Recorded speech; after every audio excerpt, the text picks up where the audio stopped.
Bernard de Montreal. Preparatory communication number 3. Guilt. Guilt is probably one of man's greatest mistakes.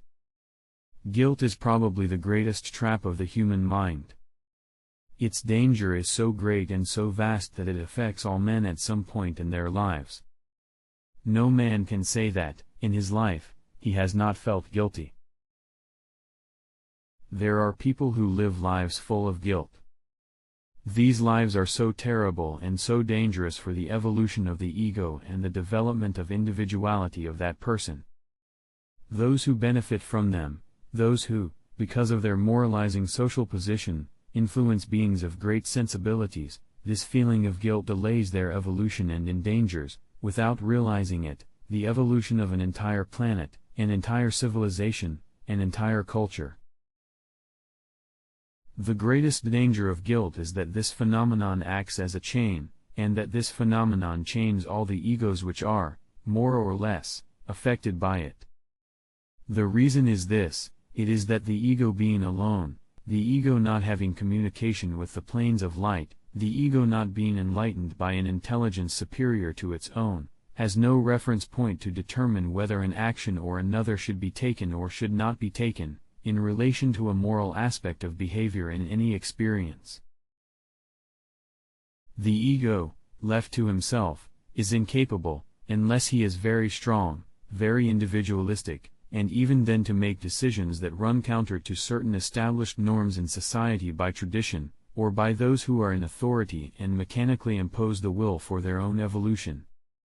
Guilt is based on a fact, a fundamental fact, the only fact worth really studying.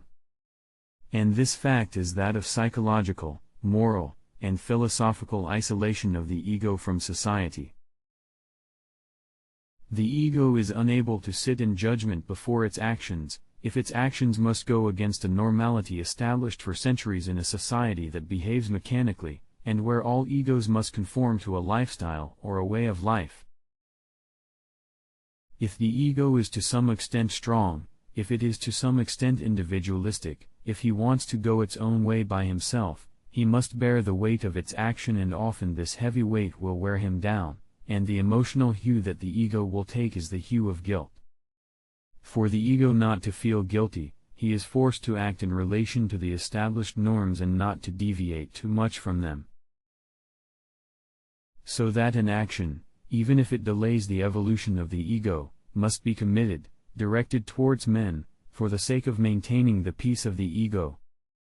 And egos act in this way by the millions and billions, so that social consciousness prevails over individual consciousness, and we end up at the end of the centuries with political systems, with social systems or cultural systems that impose their will on the ego, and that imprison the ego in a framework that it cannot violate by itself. This situation is very dangerous, because the ego will never dare to violate what he believes within itself, a principle or law that is not actually creative but that is traditionally accepted. The ego, as a result, grows and loses more and more of its will. If he acts for a reason of frustration against the established principle, with time he suffers of guilt that leads to increasing insecurity. And this insecurity undermines it because it is fundamentally the product of an abnormal way of acting towards men. Guilt is so pernicious that those who suffer from it, to a high degree, eventually lose all ability to face forcefully those around them who take in their lives portions of their lives that do not belong to them, but of which they have control, because they consciously or unconsciously know that the ego will have to reach out to them and not resist their request. Guilt is a fundamental error, which can only be adjusted in the light of great inner sensitivity or in the light of the intelligence of the voice that speaks within oneself, and which very often forces us to act, and to overcome the limits of our fears about the guilt we have towards others. All egos must respect egos, when the egos are respectable, when the egos are magnanimous, when the egos are just, or when their situation requires reasonable attention. But if an ego feels guilty for not acting in this or that way in relation to another ego, which requires from it an abnormal extension of the gift of self, this ego must realize internally and with strength, the right to deny the request that one makes on it, in order to destroy the vampirism which, very often and too often, belongs to those beings who ask others to be served. No man has rights over another man, no man. And I repeat, no man has rights over another man. It's a universal law. All men are equal in the soul. If a man asks another man for something, his request must be carried out by the other by virtue of what he can and wants to do about it. Reasonableness is always required in any action perpetrated by one ego towards another ego. What is no longer reasonable, and which is kept in demand, must be totally challenged and judged on the spot. If somewhere in its life an ego does not do this, does not get used to doing this, to instituting in himself the tribunal of its own solid, intelligent judgment, towards an action that is asked of him, and that feels obliged by weakness, by tradition, by emotional bond, to always respond and answer what is asked of him, empties himself and empties himself. And it can continue to empty for years. There are people who have emptied themselves with other beings for years, and who have lost the possibility of emancipating their own lives, of giving their lives joy, of giving their lives happiness, of raising families, of raising children, of living with husbands or wives, because selfish beings were asking for things from them, reaching out their hands and hoping, and almost psychologically or morally forcing these egos to reach out to them and answer their demands. This social injustice, only the ego strongly determined and strongly rooted in a precise judgment based on the internal feeling of its rightness and the balance of reason with the emotion of thought, can do so. Only the solid ego, only the vigilant ego, only the balanced ego, only the ego powerfully seated on its internal consciousness can, over time, destroy his chains and free himself, once and for all, from demands that come from all sides in society, from beings or egos that have a very great facility to ask, but who have a very great inability to give. A naturally generous ego will never impose things on another ego, or a mode of action whose refusal will create guilt in the ego. But an ego, a selfish being, egocentric, self-centered being, who does not have a sense of love, who does not have a sense of real devotion, who does not have magnanimity in him, will always seek to ask another being to reach out to him because society, morality, this famous morality imposes it. This ego will seek all kinds of means, all kinds of emotional means to create in the other a sense of guilt. We will tell him, but, your poor mother, but, your poor father, but, I brought you into the world, I gave you life. What are you doing to me? What are you giving me? And all kinds of formulas filled with a selfish mind, a mind that does not understand life, a spirit that does not know where the reality of the ego is situated in the soul. It is not about being tough, it is not about cutting ties, it's not about not giving a helping hand to those who often ask us, either out of weakness or situation, to help them or do something for them. It is a question of knowing for oneself whether a particular action or gesture is required fairly and judiciously in a particular situation. And if such a gesture is not required, if such a gesture is not indicated by the inner science of the ego, the latter should be strong enough to give this gesture an end or a limit, to stop the game of this masquerade that masks the real relationships of one ego with another. When I say that no single being has a right over another, I say so in the context of a very deep awareness of the importance of being as an individual. The relationships that exist or that must exist between two beings must be a balanced relationship. If, unfortunately, because of the social, cultural, moral and moralist values that bind two people, and that force one to impose on the other demands that the other feels obliged to fulfill, the latter almost loses the right to personal freedom. It becomes very important for this man to understand once and for all that he is a free agent in life, that he is in life a being who has the right to say no. And this right to say no is part of his own ability not to reflect in a guilty way on the no that he gives in a situation. If you have the right to say no, if you have the capability to say no, say no. And stop ruminating about the emotional consequences of the no you said. Have the strength to stand next to your no and stop feeling guilty afterwards, because emotionally you are not perfectly sure of your no. That is where the problem lies. Many people say no, and after saying no, they suffer from it. This is a totally ridiculous situation because the no has already been said. Their social action has already been determined or decisive. If they remain with an aftertaste in the heart or in their thoughts, it is their fault. And alone and by themselves, can they get out of this vicious circle. And to get out of it, they must learn that guilt is an illusion for which they are responsible, that they impose on themselves out of weakness. Any guilt is a weakness. Any weakness leads to a worsening of the general weakness of the being's character. Because a weakness is already a negative in a structure that you would like to be positive. You can't build a house with a fault in the foundation. If there is a flaw, there will be another one and another one. So that the guilt that comes from a weakness still creates guilt, which creates more and more, in the ego, a loss of individuality, and which leads it over the years to no longer be able to use its internal courage, its internal strength. And so, he squanders his own possessions for the benefit of others, eliminates in him the emotional resistance he needs to fight life's events strongly. So that this ego approaches, with time, an age when it would need this strength to reach maturity, and yet it does not have the necessary instruments because its forces have already been squandered. He was for years defeated on his own battleground. Guilt is a lie that you make to yourself.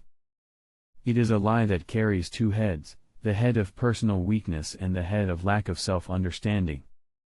So, lying is always a reflection of what we would like to be but of which we are incapable.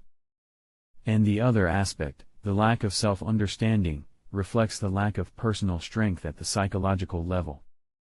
And this lack of personal strength on the psychological level still reflects the fact that we have been for a very long time vampirized by beings to whom we have given the best of ourselves for totally false and illusory reasons. Guilt reflects in man a natural inability to act in a centric way and to be able to control, by himself, the appearance that his actions take when related to another ego. This incapacity, this impotence reflects in man the lack of inner knowingness, and causes him, in life, a series of sufferings that he could have easily avoided, had he known himself a little more, and had he been able to control his emotions a little more, and which benefit others but impoverish him. There's no reason to be guilty when you're not guilty. The ego must learn to amplify its sense of personal security when it must say no to a situation or when it must act in a certain way, in order not to suffer needlessly from guilt. But to amplify this inner feeling of strength, of gravity, he must develop, through experience, his centricity. That is, when he considers that an action should be done or committed in a certain way, he must learn not to retreat from his action and not to question it again.